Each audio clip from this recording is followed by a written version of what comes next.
Bienvenido a la aventura de la humanidad. En el episodio de hoy, las primeras ciudades, segunda parte.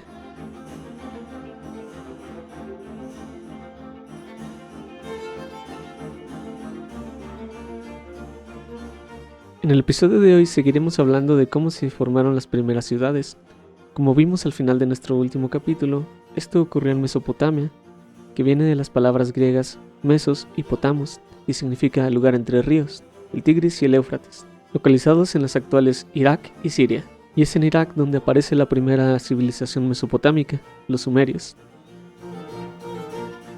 Sumeria no era un país como los que conocemos actualmente, sino que se trataba de una constelación de ciudades independientes unas de otras, cada una con sus propios gobernantes, sacerdotes, templos y demás instituciones.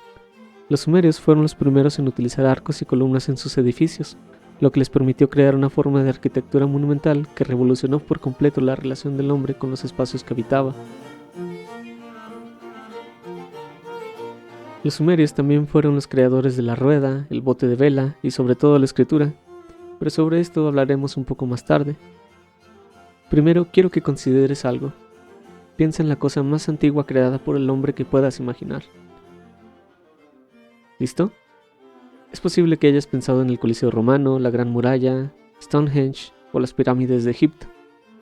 Si pensaste en las dos últimas no estás tan lejos. Stonehenge fue levantado hacia el 2400 a.C., mientras que la Gran Pirámide de Egipto es 200 años más antigua. Esto significa que temporalmente nosotros estamos más cerca del nacimiento de Cristo que el nacimiento de Cristo de cualquiera de estas dos construcciones. Pero adivina, Sumeria es al menos 1000 años más antiguo que las pirámides. La ciudad más antigua de Sumeria es la ciudad de Uruk, que data de alrededor del 5700 a.C. Y para el 3800, Uruk ya era la ciudad más grande del mundo. Bueno, la más grande y la primera. La ciudad de Uruk y la civilización sumeria son tan antiguas que para cuando terminaron de construir las pirámides, los egipcios habrían pensado en sus edificios como nosotros pensamos en los castillos de la Edad Media.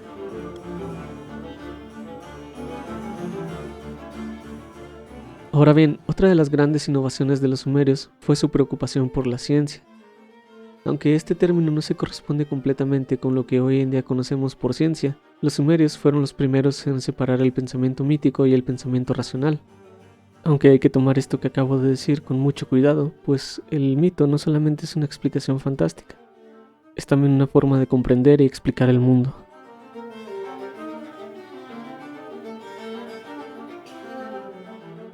Verás, una de las características del pensamiento mítico es que los seres humanos se consideran a sí mismos como parte de una gran sociedad o familia de la que también participan las fuerzas naturales. La palabra tiene casi de manera universal un uso mágico, de ahí vienen los encantamientos, las bendiciones y las palabras sagradas. En realidad no es algo que solo caracterice a las culturas primitivas, forma parte de nuestra forma de comprender el mundo. Piensa en cada vez que te despides de alguien y le dices que te vaya bien.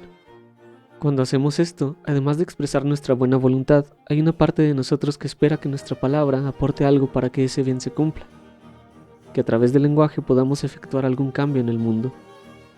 Los sumerios aún realizaban rituales para sembrar y para cualquier otro tipo de actividades cotidianas, pero también desarrollaron conocimientos empíricos que son muy novedosos con respecto a esta relación mágica que se tenía con la naturaleza. Crearon estudios sobre astrología y matemáticas, lo que les permitía planear su vida de manera que pudieran aprovechar cada cambio que había en el mundo, así como construir edificios cada vez más complejos.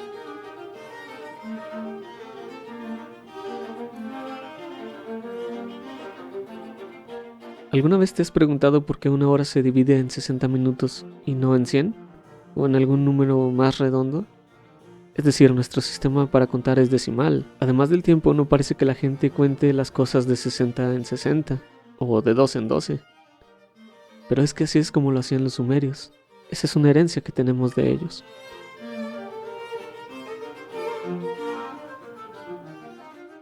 Todo esto está muy bien, pero el día de hoy quisiera que prestáramos atención a uno de los legados más grandes de los sumerios. Sé que esta pregunta es imposible, pero te aseguro que el experimento vale la pena. Si tuvieras que elegir, ¿cuál dirías que es el invento más importante de la historia? ¿Sería la rueda, la electricidad, el internet, el pan dulce?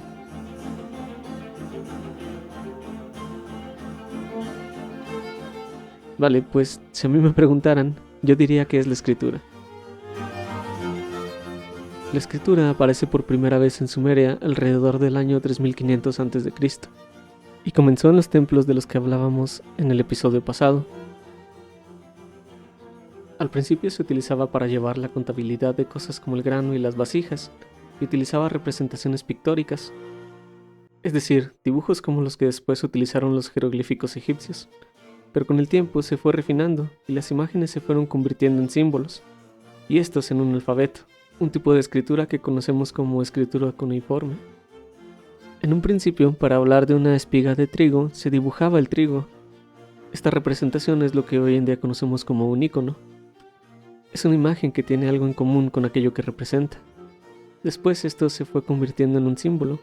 La diferencia entre un símbolo y un icono es que un símbolo no tiene que tener ninguna clase de reminiscencia de aquello que representa.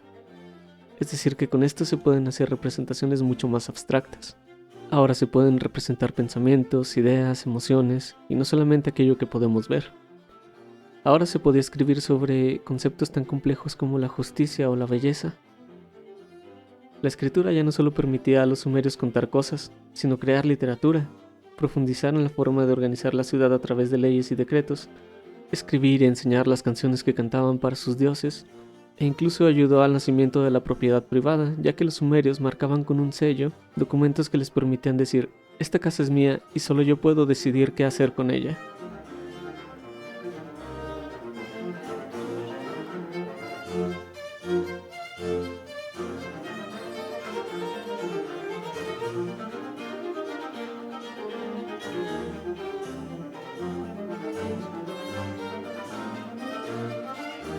Quizás esto no te parezca suficiente para decir que la escritura sea lo más importante que ha hecho la humanidad. No intentaré convencerte, pero sí quisiera que pienses en algo.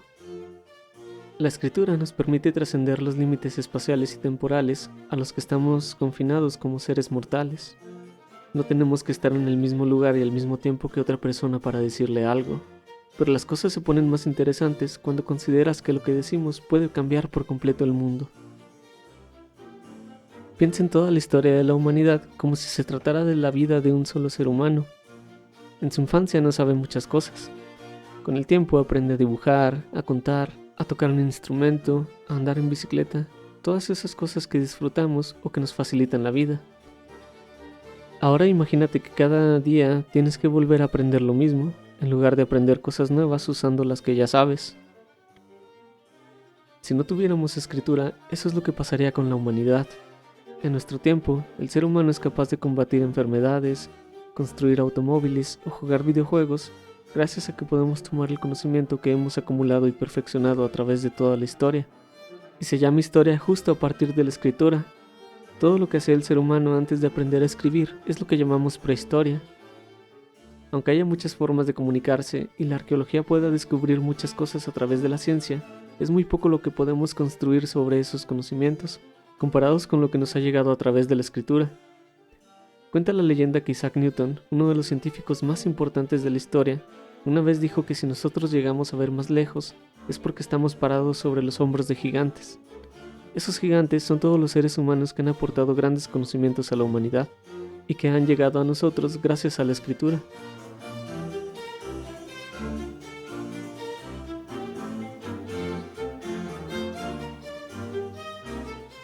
Con esto llegamos al final de nuestro episodio de hoy. Esperamos que te haya gustado, así como a nosotros nos gustaría leer lo que piensas. Y si te gustó, quizá a tus amigos también les guste. Compártelo con ellos para que descubran con nosotros algo nuevo en la próxima ocasión. Gracias por acompañarnos y recuerda leer y escribir mucho.